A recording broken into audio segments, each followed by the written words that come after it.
श्री शिवाय नमस्तुभ्यम। नमस्कार दोस्तों, श्रद्धा और आस्था से ओतप्रोत शिव पुराण की रुद्र संहिता की एक रहस्यमय कथा में आपका स्वागत है। आज हम जानेंगे उस मायावी असुर की कथा जो सती के अंगों से उत्पन्न हुआ, जिसने समस्त देवताओं को परास्त कर दिया और अंततः शिव की योजना से उसका अंत हुआ। वही था जलंधर। सती ने जब अपने पिता दक्ष के यज्ञ में अपने स्वामी भगवान शिव का अपमान देखा तो क्रोध और क्षोभ से उन्होंने वहीं योगाग्नि में अपने प्राण त्याग दिए।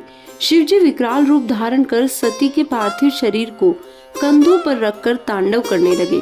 विष्णु भगवान ने सुदर्शन चक्र से सती के अंगों को खंडित कर दिया और वे अंग पृथ्वी पर अनेक स्थानों पर गिरे।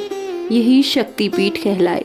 परंतु जिस समय सती का यह पवित्र शरीर भस्म हो रहा था, उसे दिव्य अग्नि से एक अद्भुत तेज निकलकर समुद्र में जा गिरा। समुद्र की गहराइयों में वर्षों तक वह तेज पड़ा रहा और एक दिन समुद्र राज के आश्चर्य से उस तेज से एक तेजस्वी बालक का जन्म हुआ, जिसकी देह स्वर्ण के समान थी और नेत्र विद्युत की भांति चमकते थे। समुद्र राज ने उस बालक को पुत्र रूप में अपनाया।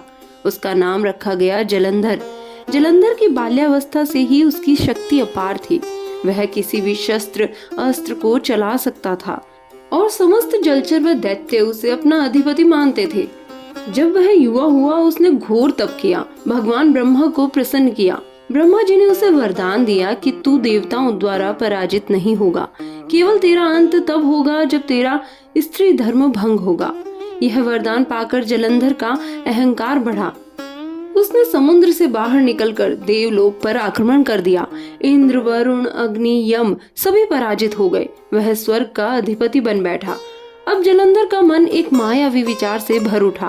वह कहने लगा, शिव की पत्नी पार्वती त्रिलोक्य की सबसे सुंदर नारी है। यदि मैं सर्वश्रेष्ठ हूँ तो वह मेरी ही होनी चाहिए। उसने अपने एक मायावी दूत को कैलाश भेजा, जो शिव का रूप धारण कर देवी पार्वती के समक्ष गया। लेकिन देवी ने तुरंत पहचान लिया कि यह असत्य है।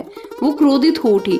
तभी स्वयं शिव प्रकट हुए और बोले, अब उस अधर्मी का अंत समीप है। जलंधर की पत्नी वृंदा परम पतिव्रता थी। उसके पुण्य प्रभाव से जलंधर अजय बना रहा। देवता शिव और विष्णु तक उसे पराजित नहीं कर पा रहे थे। तब विष्णु ने एक योजना रची।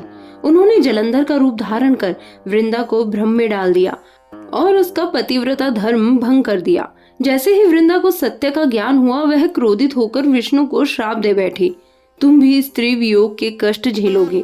यह आगे चलकर सीता हरण में सत्य हुआ। वृंदा की शक्ति जाती रही और उसी क्षण जलंधर का तेज मंद पड़ गया। अब शिव स्वयं रणभूमि में उतरे। भीषण युद्ध छिड़ा। जलंधर ने त्रिशूल और गदा से आकाश को कपा दिया, परंतु शिव की तीसरी नेत्र की ज्वाला से उसका संपूर्ण तेज जलकर भस्म हो गया। शिव ने उसका मस्तक अपने त्रिशूल से छेद दिया। जलंधर धाराशाही हो गया। जलंधर के शरीर से निकली आत्मा वृंदा के पास पहुंची, जो अब तपस्या में लीन थी। शिव और विष्णु ने उसे वरदान दिया, तेरा नाम इस पृथ्वी पर पूजित होगा।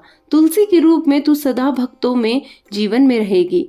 वृंदा तुलसी बन गई और जलंधर के अंत के साथ त्रिलोक्य में पुनः धर्म की स्थापना हुई।